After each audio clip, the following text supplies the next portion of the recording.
Bonjour à tous, alors aujourd'hui je vous retrouve pour mon book haul du mois de juillet et du mois d'août. Donc aujourd'hui dans cette IMM je vais vous présenter 9 livres. Donc c'est les livres que j'ai achetés en juillet et en août, à part les livres que j'ai reçus pour mon anniversaire début juillet, que je ne vais pas représenter ici puisque j'avais fait une vidéo un peu spéciale à ce sujet. Donc pour cette fois-ci il y a pas mal de livres en VO, c'est vrai que je crois que j'ai même plus de livres en VO qu'en VF. Voilà, je sais que c'est des livres qui traînent vraiment longtemps dans ma palle, mais souvent c'est des livres qui me font énormément envie et tant pis, on verra bien. Donc pour commencer, je m'étais acheté 2 livres lors de la promotion qu'avait fait Justine de la chaîne de Fairy Neverland sur The Book Depository. Donc j'avais pris Dash and Lily's Book of Dares de Rachel Cohn et David Levithan, ainsi que To All the Boys I've Loved Before de Jenny Han. Ensuite, j'ai repassé juste à la fin du mois d'août une deuxième commande sur The Book Depository où là j'ai pris 3 livres, enfin 2 livres et un comics. Donc le premier livre que j'ai pris est en allemand, il s'agit de Saphir Blau, donc en français c'est Bleu Saphir. C'est le deuxième tome de la trilogie des gemmes qui commence par Rouge Rubis que je vous avais présenté également dans cette collection. J'aime particulièrement les couvertures de l'édition allemande que je trouve assez fun, assez folklore et voilà, que je trouve vraiment très très jolie dans une bibliothèque. Enfin, je me suis acheté le tome 3 de The Land of Story de Chris Colfer, Grim Warning. Donc, j'ai déjà lu les 2 premiers tomes que je trouve absolument magnifiques. Celui-ci est également superbe. Voilà. J'ai vraiment hâte de m'y plonger. Je pense que celui-là ne va vraiment pas tarder très longtemps dans ma palle parce que j'ai adoré les 2 premiers tomes. Je crois que je me les étais enchaînés à l'époque.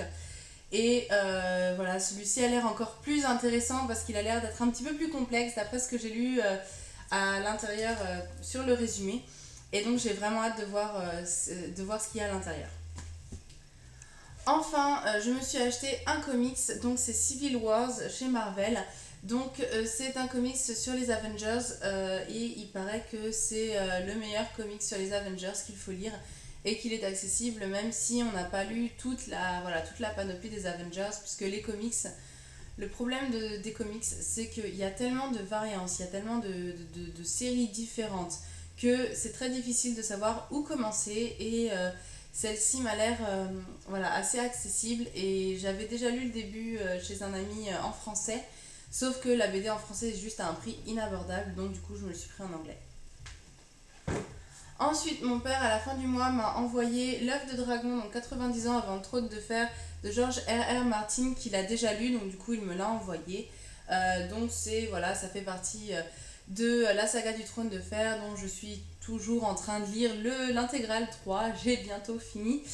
Mais ça me fait quand même très plaisir de l'avoir. Il est pas très long, il fait 170 pages et c'est écrit assez gros, donc je pense que ce sera beaucoup plus rapide à lire que les intégrales. Ensuite, je me suis offert Les Héros de l'Olympe, donc le tome 4, La Maison d'Hadès de Rick Riordan aux éditions Albin Michel Louise, que j'avais absolument envie de lire. J'adore cette série. Je sais pas pourquoi j'ai attendu aussi longtemps pour l'acheter. Je sais qu'au début j'avais tellement de livres à lire que je me l'étais pas pris et après j'arrivais plus à le trouver en librairie. Donc voilà, il est enfin dans ma bibliothèque et pareil, je pense pas qu'il va rester trop longtemps dans ma pile à lire. Ensuite, pour finir, ma mère m'a envoyé donc 2 livres par Amazon. Donc le premier c'est Qui es-tu Alaska de John Green aux éditions Gallimard Jeunesse dans leur collection Pulp Fiction. Donc du John Green j'en ai jamais lu mais j'en ai entendu que du bien, donc j'ai hâte de lire ce livre. Et enfin ma mère m'a également envoyé donc la chaîne des souvenirs de Kate Morton aux éditions Pocket.